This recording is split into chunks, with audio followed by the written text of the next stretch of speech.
Imagine being 1.5 miles below the surface in the deepest and most remote location on Earth. Suddenly, you find that an underwater avalanche has covered you with rocks, boulders, and mud. Your mind is racing, and you struggle to escape and make your return to the surface, which is over 1.5 miles above you.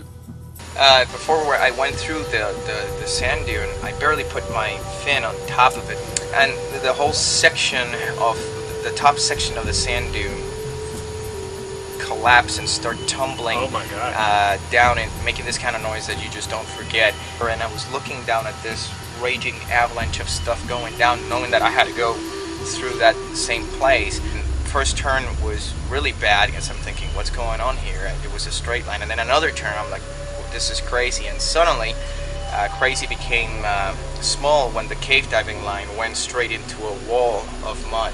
So my line is my way out of the tunnel, and now that line is buried in such a way that there is a complete wall that I cannot see, but I can feel in front of me. And I have read about how people have died just in that same situation. The U.S. Deep Caving Team has made it to the most remote place on Earth. Come with Scuba Bob as he interviews this true pioneer, Jose Morales, about his riddling experiences that almost cost him his life.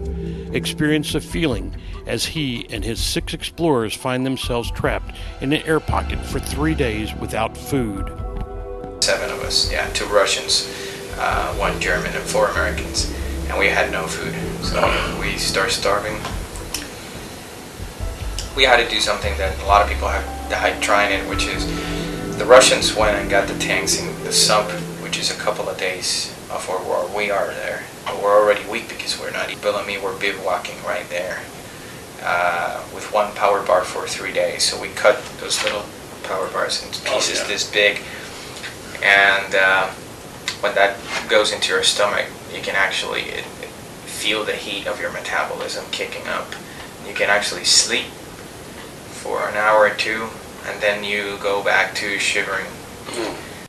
Discover the heroic efforts of the team as they race to save the life of one of the team members as she almost drowned while making an attempt to return to the surface 1.5 miles above her.